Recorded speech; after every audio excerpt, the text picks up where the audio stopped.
ಜೋಶ್ನಿಂದ ಸ್ವಾಗತಿಸಲು ಲಕ್ಷಾಂತರ ಮಂದಿ ಈಗಾಗಲೇ ತಯಾರಿ ಮಾಡಿಕೊಂಡಿರ್ತಾರೆ. ಗುಂಡು ತುಂಡು ಡಿಜೆ ಪಬ್ಬು ಎಂದೆಲ್ಲ ಭರ್ಜರಿ ಪ್ಲಾನಿಂಗ್ ಮಾಡಿಕೊಂಡಿರ್ತಾರೆ. ಆದ್ರೆ ಸರ್ಕಾರ ಮದ್ಯದ ದರ ಹೆಚ್ಚಿಸಿರೋದ್ರಿಂದ ಈ ಬಾರಿ ಚಾಮರಾಜನಗರದಲ್ಲಿ ಮದ್ಯ ಮಾರಾಟ ಭಾರಿ ಕುಂಠಿತಗೊಂಡಿದೆ. ಜಿಲ್ಲೆಯಲ್ಲಿ ಮೊದಲು ನೀರಿನಂತೆ ಮಾರಾಟವಾಗ್ತಿದ್ದ ಬಿಯರ್ ಅನ್ನ ಈಗ ಜನ ತಿರುಗಿಯೂ ನೋಡ್ತಿಲ್ಲ. ರಾಜ್ಯದಲ್ಲಿ ಕಡಿಮೆ ಬೆಲೆಗೆ ಅತಿ ಹೆಚ್ಚು ಬಿಯರ್ ಮಾರಾಟವಾಗುವ ಜಿಲ್ಲೆಗಳಲ್ಲಿ ಚಾಮರಾಜನಗರ 2ನೇ ಸ್ಥಾನ ಪಡೆದಿತ್ತು. ಕಳೆದ ವರ್ಷಕ್ಕೆ ಹೋಲಿಸಿದ್ರೆ ಈ ವರ್ಷ ಚಾಮರಾಜನಗರ ಚೀಪರ್ ಬಿಯರ್ ಮಾರಾಟದಲ್ಲಿ ರಾಜ್ಯದಲ್ಲೇ ಪ್ರಥಮ ಸ್ಥಾನ ಪಡೆಯಲಿದೆ ಎಂದು ಅಂದಾಜಿಸಲಾಗಿತ್ತು. ಇದೀಗ ಈ ಅಂದಾಜಿಗೆ ತೆರೆ ಬಿದ್ದಿದೆ. ರಾಜ್ಯ ಸರ್ಕಾರ ಮದ್ಯದ ದರ ಹೆಚ್ಚಿಸಿದ್ದು ಅಬಕಾರಿ ಇಲಾಖೆ ಭಾರೀ ನಷ್ಟಕ್ಕೆ ಗುರಿಯಾಗಿದೆ.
ಮೊದಲೆಲ್ಲ ಜಿಲ್ಲೆಯಲ್ಲಿ ನೀರಿನ ಬಾಟಲ್ಗಳ ರೀತಿಯಲ್ಲಿ ಬಿಯರ್ ಸೇಲ್ ಆಗ್ತಿದ್ರೆ ದರ ಏರಿಕೆಯ ಬಳಿಕ ಮದ್ಯದ ಅಂಗಡಿ ಕಡೆ ಜನ ಮುಖವನ್ನು ಹಾಕ್ತಿಲ್ಲ.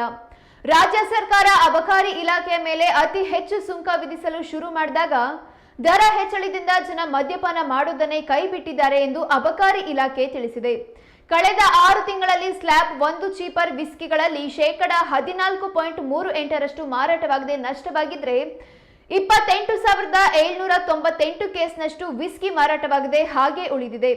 ಕಳೆದ ವರ್ಷ ಇನ್ನಿಲ್ಲದೆ ಬಿಕಾರಿಯಾಗುತ್ತಿದ್ದ ಬಿಯರ್ಗಳ ಪೈಕಿ ಕಳೆದ 6 ತಿಂಗಳಲ್ಲಿ 70,642 ಕೇಸ್ನಷ್ಟು ಬಿಯರ್ ಮಾರಾಟವಾಗದೆ ಭಾರೀ ನಷ್ಟಕ್ಕೆ ಗುರಿಯಾಗಿದೆ. ಮದ್ಯದ ದರ ದಿನ ಕಳೆದಂತೆ ರಾಕೆಟ್ ವೇಗದಲ್ಲಿ ಏರುತ್ತಿರುವ ಕಾರಣ ಗಡಿನಾಡ ಮದ್ಯಪ್ರಿಯರು ಮದ್ಯವನ್ನೇ ತ್ಯಜಿಸಿದ್ದು ವ್ಯಾಪಾರ ಕುಂಠಿತಗೊಂಡು ಅಬಕಾರಿ ಇಲಾಖೆ ನಷ್ಟ ಅನುಭವಿಸುತ್ತಿದೆ ಎಂದು ತನ್ವೀರ್ ಹೇಳಿದ್ದಾರೆ.